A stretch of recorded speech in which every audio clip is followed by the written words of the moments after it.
Kelas menengah itu akan hilang. Kalian boleh nggak suka ya, kalian boleh nggak setuju juga dengan opini gua, tapi selama mungkin 2 sampai 3 tahun belakangan, semua yang gua omongin kalian bisa track ya, jadi kenyataan atau enggak.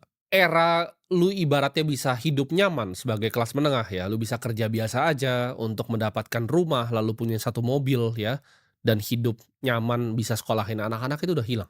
Makanya kalian mungkin ngerasa ketika kalian dapat saran ya dari orang tua kalian, ya dari orang-orang yang lebih tua ya, generasi-generasi sebelumnya, itu banyak yang udah nggak relate. Kenapa? Karena ketika mereka dulu jadi PNS, mereka itu bisa beli rumah ya.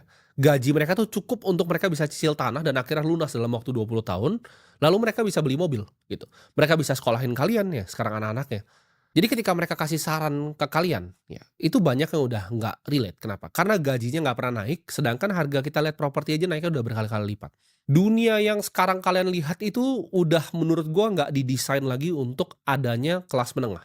Jadi ini tesis utama gua ya. Dunia ini akan dibagi menjadi 2 kelas, yaitu kelas para elit dan kelasnya budak nih gua sebutnya di sini, ya.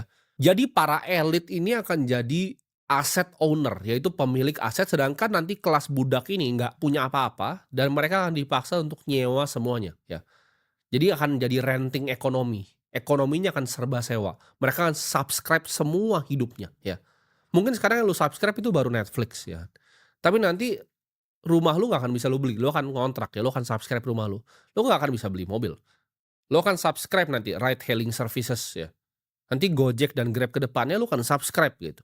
Bahkan untuk jadi driver-nya aja kemungkinan untuk bisa jadi driver, lu harus subscribe lagi, lu harus bayar lagi harian atau bayar bulanan.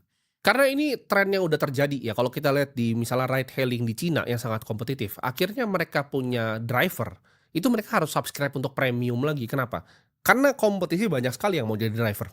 Ketika zaman dulu gue cerita orang tua kalian PNS bisa beli rumah, sekarang lu bekerja di SCBD aja, lu beli apartemen studio ya, yang bukan yang one bedroom, studio aja lu udah nggak mampu beli sekarang.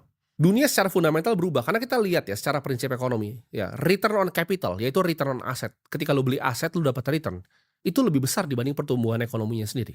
Artinya apa? Pemilik aset yaitu owner, para elit ini akan selalu diuntungkan dari ekonomi orang-orang yang subscribe ini.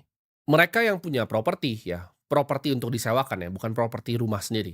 Mereka yang punya properti untuk disewakan seperti misalnya apartemen, mereka punya mall, mereka punya rumah-rumah perumahan gitu. Itu kan selalu diuntungkan. Mereka yang punya kepemilikan dari perusahaan, mereka yang punya saham gitu, perusahaan-perusahaan besar itu kan selalu diuntungkan, mereka mendapatkan cash flow dari dividen, dari tambang-tambang batu bara, dari perbankan raksasa.